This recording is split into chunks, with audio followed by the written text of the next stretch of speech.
are Locked On Rays, your daily Tampa Bay Rays podcast, part of the Locked On Podcast Network, your team every day. Hello, my name is Kevin Weiss. I'm Ulises Sambrano, host of Locked On Rays, part of the Locked On Podcast Network. Thanks for making the Locked On Rays podcast your first listen every day. And remember, Locked On Rays is free and available on all platforms, including YouTube at Locked On Rays. Also, be sure to follow us on Twitter and Instagram at Locked On Rays, and you can email us anytime at lockedonrays@gmail.com. This episode is brought to you by Rock Auto. Amazing selection, reliably low prices, all the parts your car will ever need. Visit rockauto.com and tell them Locked On sent you. Well, Ulises, we try to keep our promises here at the Locked On Rays podcast, and we promised another mailbag by high demand, and we are bringing that to you as the Rays do not play today or tomorrow. So we figured there's a little bit of downtime to read some listener emails, questions, comments, concerns, and so forth. So let's get this thing kicked off. What do you have there first, Ulises? Well, I've got a controversial one here from James Newkirk. He says, it's not popular, but I do like the split city idea. I live 3 hours away from the Trop and go to 1 or 2 games a year. 41 opportunities is still plenty. The crowds might be bigger, making the experience way better.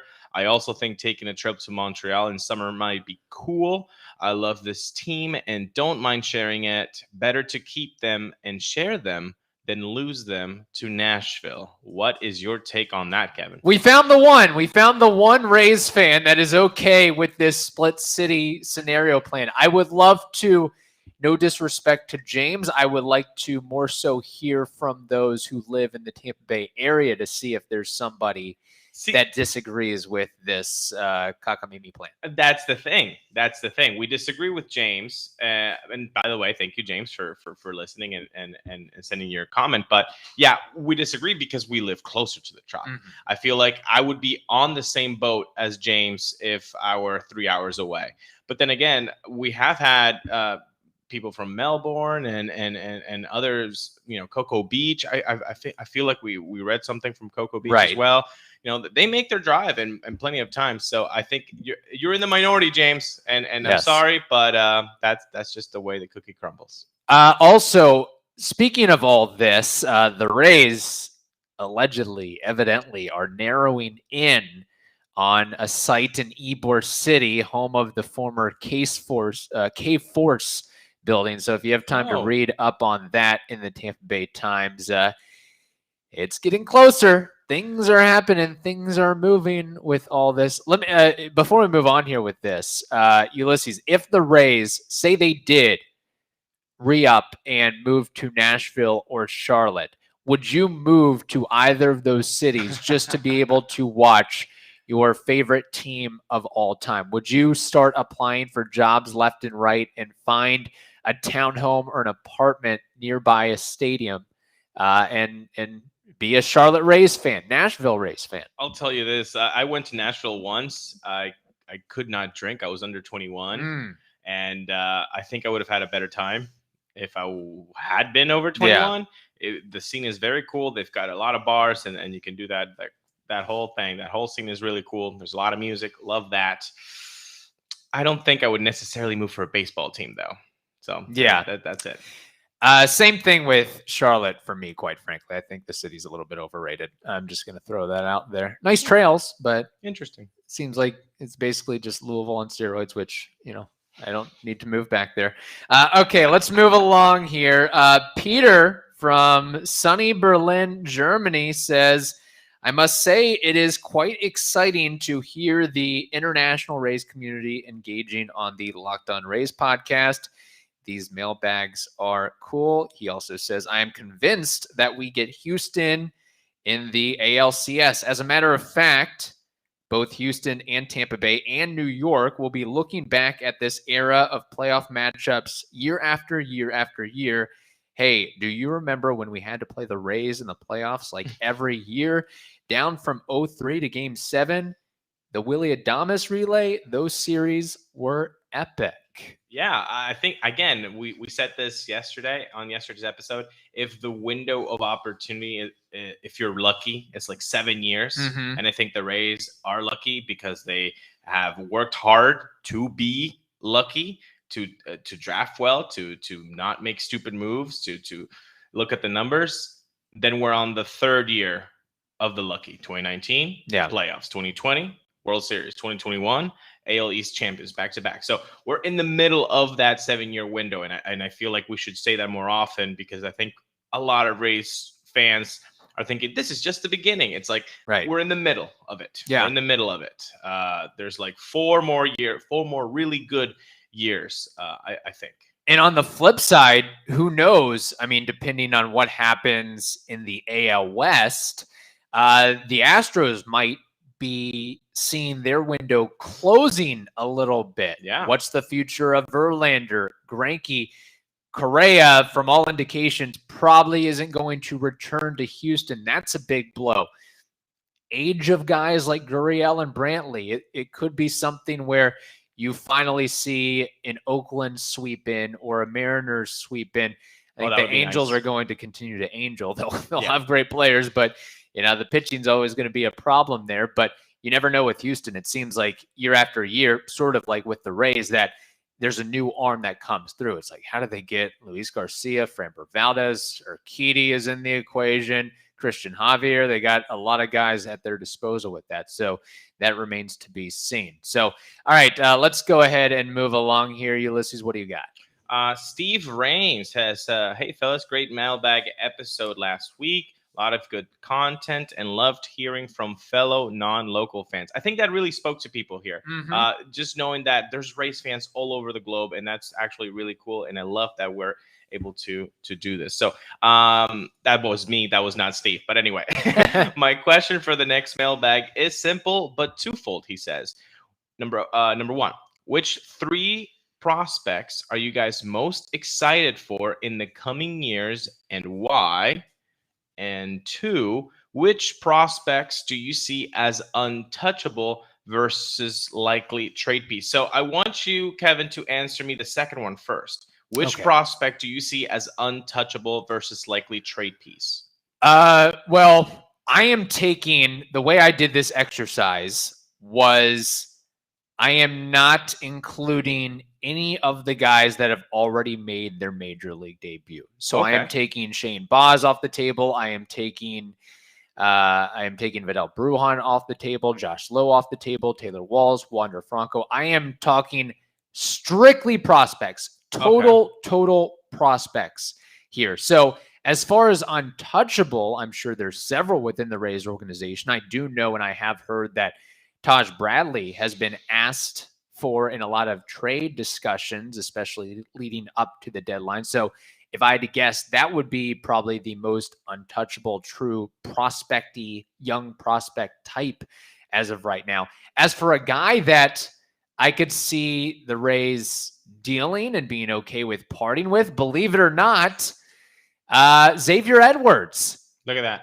I just think that, no disrespect to what he is able to do and what he is able to provide, the Rays have a lot of middle infielders. They have a lot of guys who can play and handle second base. And the thing that might worry the Rays with Edwards is he has absolutely no pop, no power whatsoever. What is the calling card of this team? Home runs, strikeouts, and walks, and some athleticism. And Xavier Edwards certainly has that athleticism, but I feel like there's so many other options on the table, which would get back to if and when we go to the prospects, the 3 prospects that we're excited about.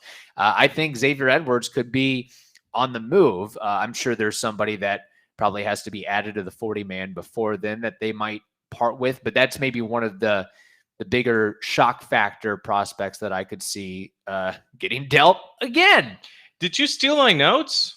Yeah, I copied them beforehand. Dude, Sorry. come on. No, I had those were the two names, of course, that I had. I've been playing with trade value simulators and Yeah, Xavier you're going ham on that. You're going nuts. and Xavier I don't think you're Edwards. working anymore. That's your full-time job, is just doing wacky trades and then emailing them to Neander.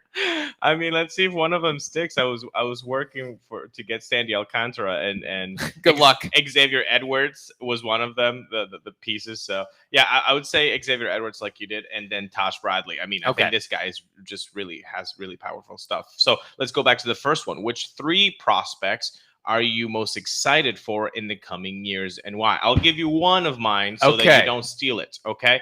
Friend of the show, really smart, cerebral guy who ended up having a good season in AA, Blake Hunt. Mm-hmm. I'm going to give you Blake Hunt.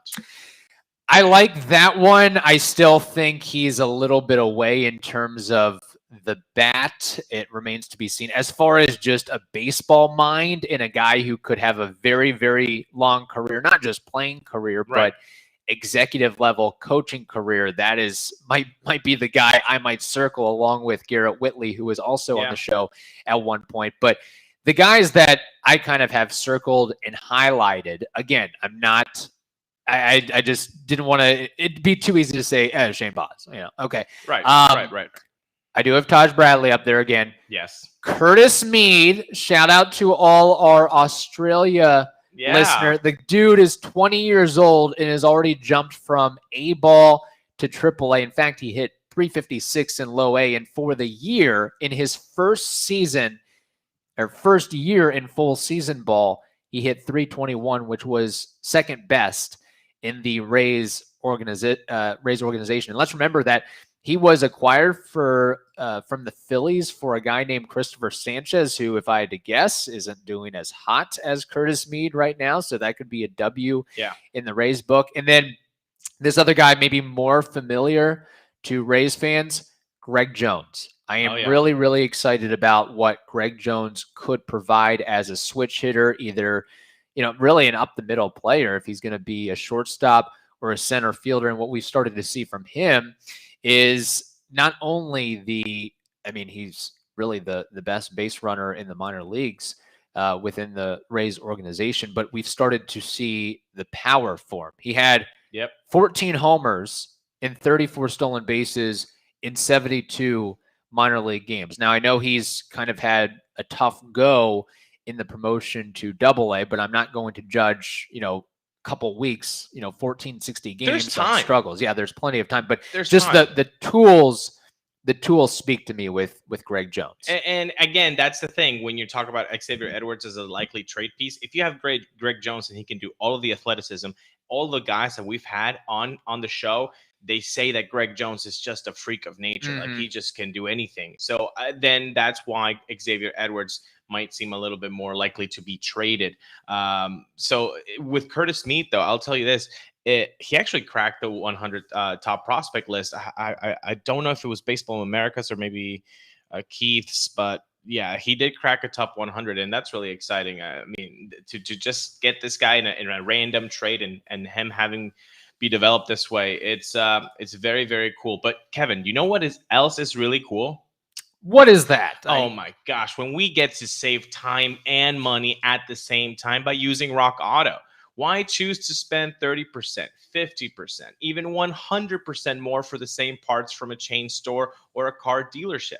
Rock Auto is a family business serving do-it-yourselfers for over 20 years. Rock Auto prices are reliably low for every customer. They have everything you could ever need: brake parts, tail lamps, motor oil, and even new carpet. Go explore their easy-to-use website today to find the solution to your auto part needs. Go to rockauto.com right now and see all the parts available for your car or truck. Write Locked On in their How Did You Hear About Us box so they know that we sent you. Amazing selection, reliably low prices, all the parts your car will ever need. rockauto.com.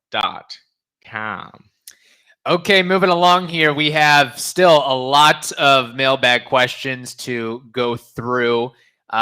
This one from James Sifu. He says, "Hey guys, I wanted to reach out and let you know how much I enjoy the show." Well, thank you for listening. We really appreciate that.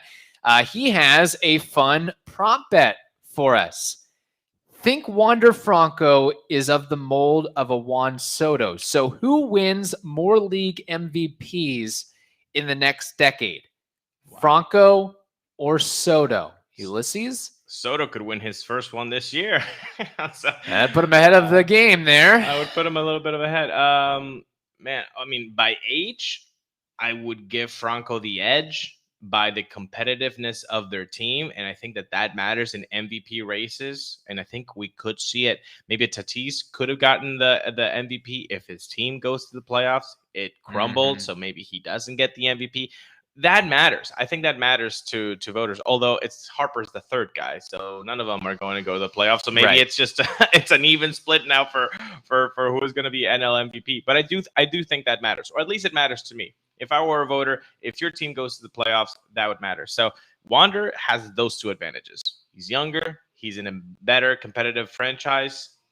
I'm gonna go Homer, and I'll say Wander Franco. Okay. I actually give Wander a little bit of a knock because he's younger. Let's remember that Juan Soto is just 22 years old and he's more fully formed as a player. I still think it could take another year, 2 year, 3 years for Wander to really tap into his power. Let's acknowledge the MVP award is essentially an extension of the Silver Slugger. I mean, it's pretty much a heavily offensive primed award. I mean, last year's winners were first basemen. So it's not like this isn't who calculates the most WAR and we're giving the MVP to that person. So I think that gives Soto a little bit more of an edge. And also, we maybe have to consider the competition in the American League compared to the National League. Yeah, Tatis is in the National League, but it's still, I think I've heard that they're going to rename the AL MVP award to the Trout Award. I think that might be a thing. I mean, we're still in the prime Trout years. And again, who knows with Shohei Ohtani, who knows with the universal DH, but maybe he's already familiar with the American League. Maybe he signs an extension with the Angels or some other team in the American League. And then there's so many. You've got Vladdy Jr., you've got Jose Ramirez, you've got Aaron Judge, Xander Bogaerts. I mean, there's a lot. Not to say there's not those types of guys in the National League. I just think it could be a tougher road in the American League. And also, I guess it sort of depends on where Wander is going to stay positionally. I mean, if he stays at short, that's fine. But the last time a shortstop has won the MVP award in either league, it's been a really, really long time. 2007 for the National League, Jimmy Rollins. 2003 for the American League, A-Rod. Yeah. So now maybe if he moves to third, that might not matter as much as can he hit 35, 40 bombs and have a 500 on base percentage like Juan Soto. If he develops the power, I think he'll get an MVP. Yeah. Just develop the power and he'll get the MVP for sure. But I think, now if we're talking who wins more over the next 12 to 15 years, then I would probably lean toward Wander Franco. But Soto's right in the middle of it right now. No, I think we're very lucky to have all those guys. Acuna, Soto, Tatis, Franco, Vladdy. Yeah. It's going to be great. It's a great era. And that's the other thing, too, with the National League. I'm glad you mentioned that because Tatis, he might be headed for some sort of shoulder surgery. Sure. Who knows if Acuna is going to be the same player coming off the torn ACL. So that would theoretically be a couple of guys that you can sort of knock off the list and maybe paves the way for Soto to get another MVP award or two. So, all right, what else we got in the mailbag here? We got Mia Franz. I believe that's how you pronounce it. Mia Franz. She says, I did not grow up in a household that followed sports, so being a passionate fan is still somewhat new to me. Well, welcome to the club. When my son completely fell in love with baseball in 2018 at the age of 6, we started going to some Rays games, and the Rays quickly became our beloved home team. That's awesome. Thanks to both of you for helping me learn even more about the players, the controversies, and behind the scenes. It's earned me major points with my sons. It's definitely a cool mom move to be able to talk lineup pros and cons and highlights every morning over breakfast. Keep up the great work. Okay, this one got to me, Kevin. When I read this one, man, I almost teared up because that was that's one of the coolest, things we've ever received. So Mia, thank you so much. You really made my whole week. Yeah, that's really great. And also, if you want to get some more cool mom points, maybe some playoff tickets for your sons. There you go. That could be a thing. Cool, or Mom. son, I'm sorry. Yeah. I hear there's still tickets available for Thursday and Friday. Might want to swipe those up before the Yankees or Red Sox fans take advantage of that. And I think tickets start at $40 or so. I'm not trying to be a PR machine for the Rays. I'm just mentioning that fact that if that's something that I think that would generate some cool points. That's a lot of cool mom points right there. But no, really, thank you so much for saying that, Mia, and anything that we can do to grow the game in households in the Tampa Bay area and elsewhere, as we have clearly seen, that's just a cherry on top for us. We enjoy what we do, but when people enjoy it like we hope that they do, that's just that's priceless. 100%. Okay, moving along here. This email from Darren Hybert. He says, the decision to bring in Fleming in the 9th didn't sit well with me. I assume he's talking about the last regular season game of the year between the Rays and the Yankees. Seems if they wanted to use him again, maybe a 12-2 blowout would be a good opportunity. This will not age well if the Yankees make it to the ALDS and take out the Rays, but I don't know what all went into that decision. What is your insight and opinion? Did Kevin Crash make an appearance? Also, if I'm Charlie Montoyo, I think I give Cash a call and ask for an explanation. Conspiracy theory alert. Maybe Cash brought in Fleming as payback for throwing at KK after saying water under the bridge or agua under the bridge. As always, guys, keep up the good work. That was funny, Darren. Look, I feel like Fleming is a talented pitcher, and the Rays know that there's talent there. They just want to unlock it somehow. Remember when Alex Colomé started as a starting pitcher in 2014, everybody, and how he just wasn't cutting it? And then they said, hey, let's put him in the 8th, 9th inning. And then he started to be the saves leader for the American League, I believe, in 2016 or 2017. It just sometimes guys are in the wrong spots to succeed. Right now, that's what they're trying with Josh Fleming. Yeah. They're saying, look, are you a middle of relief guy? Are you a bulk guy? Are you a starter? Are you a 9th inning guy? They're just trying anything they can. And remember, with the division locked up, you could play like spring training. You could try new things. Like, can you go into the middle of an inning and not give up walks? Well, I think we all saw that JT Chargois is not up to the task in that department. JP Fireeisen, not far behind him either. But Josh Fleming, I feel like he did his job. The results were not there, but both times they were really soft bloopers and like soft infield hits. Like those are not going to usually happen. So unfortunately, I'm on the team that it's okay to try out stuff when you've won your division.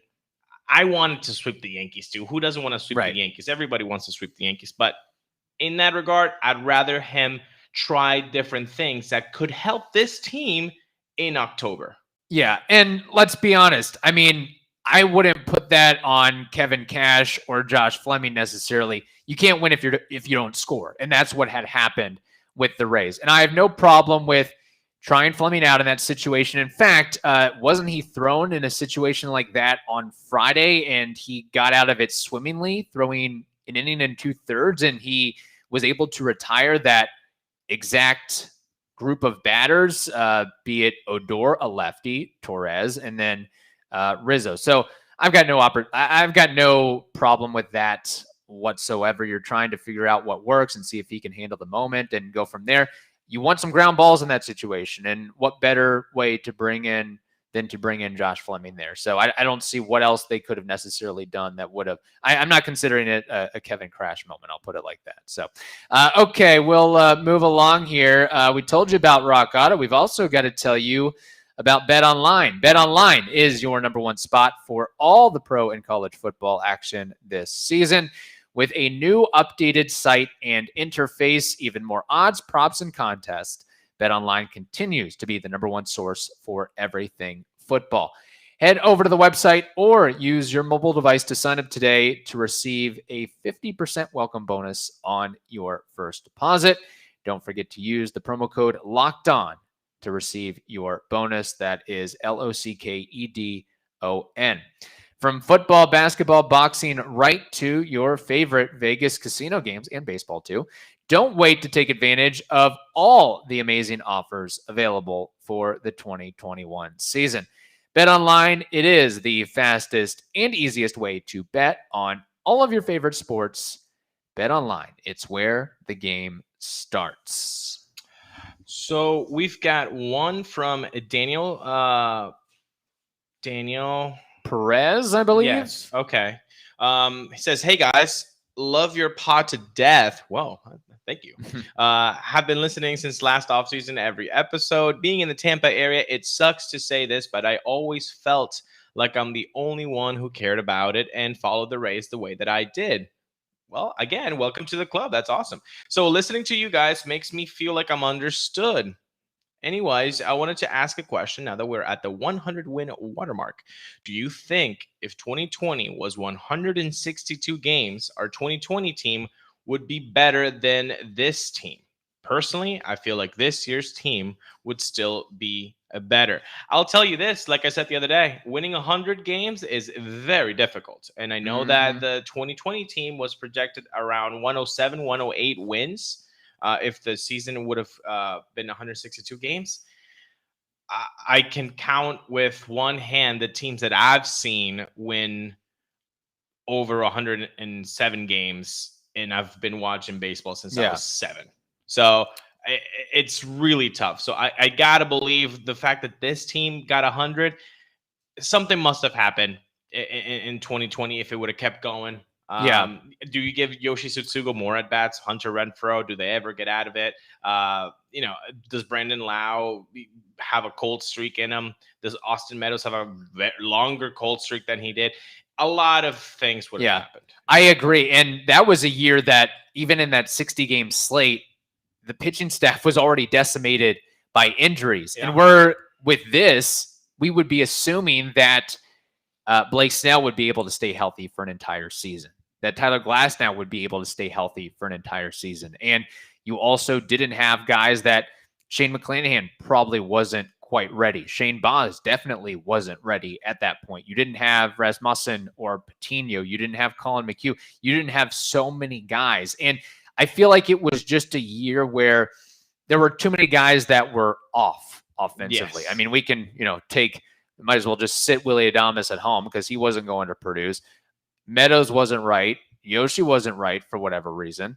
Renfroe wasn't right. Mike Zunino wasn't right. There are a lot of guys that you extrapolate those numbers and maybe they figure it out over the course of 162. But I just find it, I could have really seen a slide in the second half unless there were some major moves at the trade deadline. And even then, I'm not completely sure with that. And to Daniel's point about being in the Tampa Bay area or Tampa area, I should say Tampa area, and being a Rays fan, we are on the Hillsborough side. And I got to be honest, I don't see a lot of Rays license tags or bumper stickers. In fact, I mean, up in New Tampa near the county line, Pasco County line, I see as many, St. Leo license tags as I do Rays ones. Like it's Bucks and Lightning, and then whatever university you went to. I rarely see Rays ones, honestly. I see a couple of videos yesterday by the mayor, Castor, putting up big Rays up things in City Hall and around St. Pete. So hopefully that kind of, postseason vibes come to the suburbs and we see a little bit more Rays fandom. But people showed up on both the aquarium and at the Tropicana Field to get those free swag bags. So that was really cool to see. Let's hope that kind of permeates around the area. Yes, indeed. This email from Walter Rosado, I would have to say Kevin Cash is the best manager this franchise has ever had.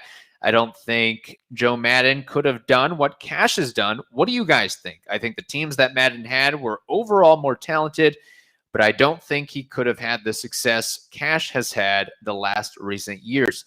Maddon had great rotations with actual starters. Cash has only had solid bullpens with 1 or 2 starters for the overall year.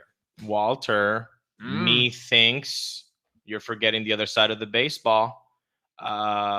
Kevin Cash has had the best lineup hands down ever.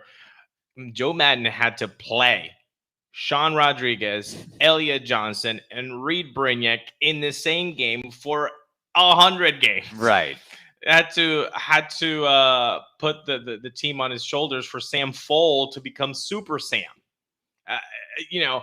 Yes, I'll give you that. Kevin Cash did not have the luck to have the top end starters that Maddon had, but then I'll say it right back.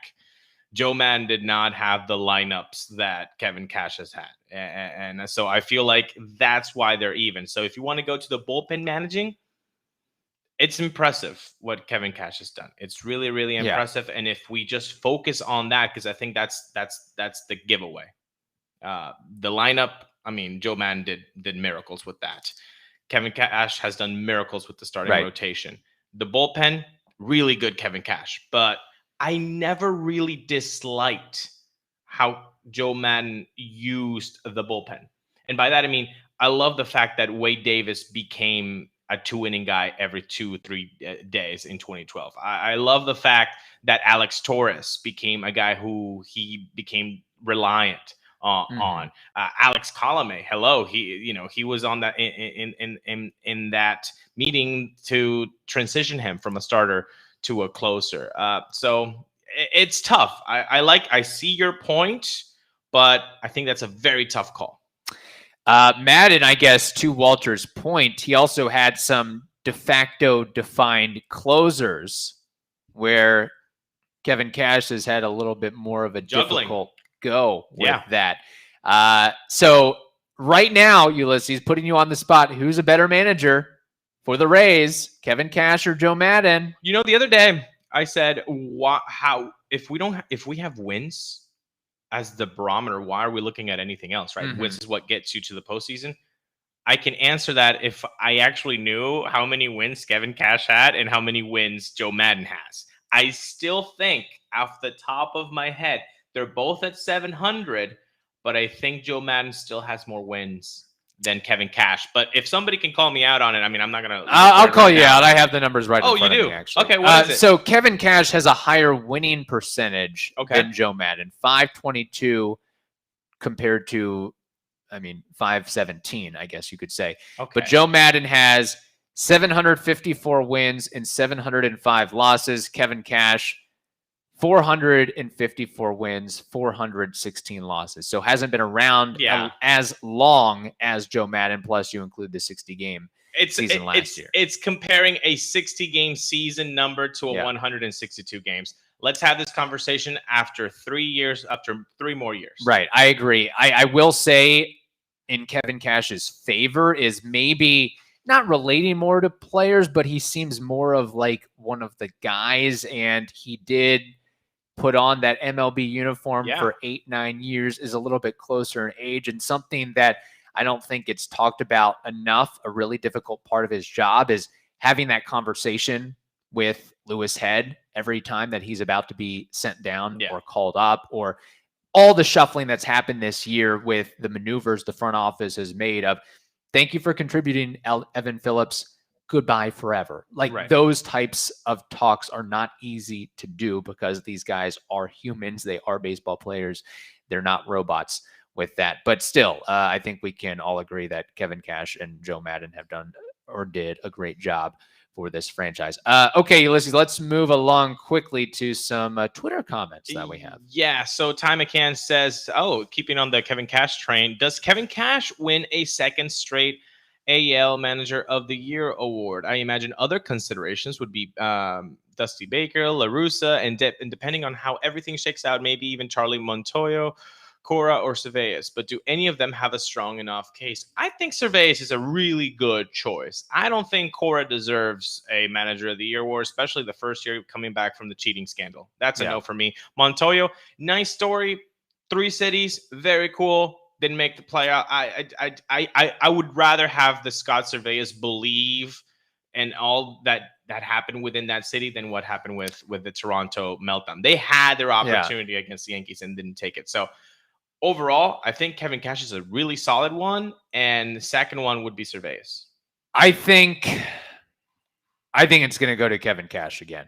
Yeah. I think just for the fact of all what happened in the offseason and this team winning a franchise record, this team, 100, man. Yes, I think that makes a huge, huge difference without, if the people that are voting on this thing take into consideration the whole stuff with Tyler Glasnow and Charlie Morton and Blake Snell.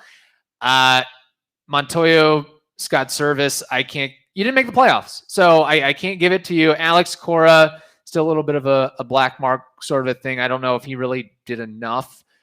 Definitely, I don't know about Dusty Baker, whatever, but La Russa, I don't think La Russa this is an example of a team winning in spite of their manager. Yes. Let's remember, La Russa was the guy that didn't know the extra inning rule earlier in the season. So I think we can knock him out of the equation here. Yes. In fact, there's some that might argue or put it out there that you could put a bag of sand in front of the dugout, and that bag of sand would win just as many games as Tony La Russa. Hey, that bag of sand can run and sprint like Tony La Russa can to the home plate. Yeah. Okay, so let's take it easy there, pal. I know. I'm sorry. I think it's Kevin Cash's award to lose. Yeah. Those names don't jump out to me, and this isn't just Rays homerism because we'll call it out. Look, we've been critical, or I would say Ulises has probably been more critical of Kevin Cash. We haven't really pointed out a lot of Kevin crash moments. In fact, we just defended him earlier in the show. So this has been yeoman's work this year from Cash and Company. Yeah, no, for sure. Do we have any more? Yeah, we have a couple more that we'll run through here. Yazel Espinoza just has a brief comment. The Rays have a lot of events for the playoffs in both Tampa and St. Pete. Make sure you go to the Tampa ones so we can show Stu that we would be more active in Tampa than St. Pete. They have all the info at their website, from lawn sign giveaways to watch parties. Show your support. Absolutely, 100%. Look, we are on the Tampa side, so if we don't have to make that trip to St. Petersburg and we can stay in the Tampa Bay area and go to an event, we will certainly do that. That's right. I think. And then finally, quick comment here from Jake Stokes on Twitter, and then we'll end this lengthy mailbag. Thank you all for reaching out to us, and you can reach out to us anytime, and we'll put something together with that. Did Waka just make the playoff roster? I would take him over Yarbs. And he also says, did Fleming just pitch his way off the postseason roster? How big of a concern is the ninth inning pitching situation? If we are not seeing Michael Wacha in the playoff roster, I'd be incredibly surprised. So yes, I think Michael Wacha has earned his way into the playoffs, and I think he is finally convinced that the cutter is just not the pitch for him, and we should all applaud that, and we should all support Michael Wacha with signs and say, "Do not throw the cutter, do not throw the cutter," because that's what gave him a lot of problems this year, and he doesn't seem to get in problems in big games against the Red Sox, against the Yankees, against the Astros either, at Minute Maid Park, at the Bronx. So I feel like this guy just might have a level-headedness that you really appreciate during the playoffs, and I think the guys can feed off that. And so, yes, I think he will be seeing some October baseball. I agree. I mean, in September, really, 5 of his last 6 starts have been tremendous. He has a 3.60 ERA in the month of September. Like you mentioned, he's gotten rid of the cutter. I think he's actually throwing some sinkers now, but the velocity is as good as it's really ever been.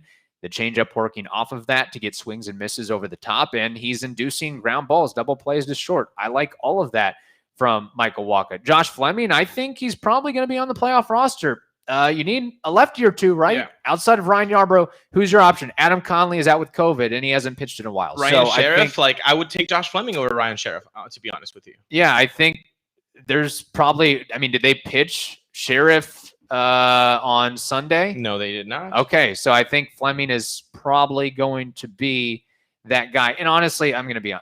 Look, if we choose Fleming or Sheriff, I'm sure there'll be people that complain and say, why is he on the roster? But you need a lefty. You need a couple lefties. Yeah. So what can you do? And then quickly to Jake's point, the bullpen, it slid in September, in October a little bit. And I will say it's not great, Bob, as of right now. The timing sucks. I believe it might be a little bit of a mental thing. When you put a closer in a 5-run game, what happens, Jake? They're usually not as shut Locked down in. and locked in as they're usually on, right? That's because they have a certain mentality. I think the bullpen might also have that group mentality when the division is won. Yeah. When, do the games matter? Of course they do. Every game matters. But there's just a little bit of like the zestiness, I think, was missing the last week. And I think that's okay. These guys are humans, like you said. They're not robots. They deserve this. But now I think you're going to see them go after it on Thursday. I think if you're a Rays fan, you should be nothing but excited and thrilled that this team is going to show everybody on a national stage that they are the best team in 2021. Which bullpen arm do you have most confidence in as of right now? I'm going to say Kittredge. The body of work is just too much to start doubting that guy, just like Colin McHugh, too. Those two guys are nails, and I know that there's been a couple of blips here and there, but I'm going to take the whole body of work than the 2 blips recently. That's fair.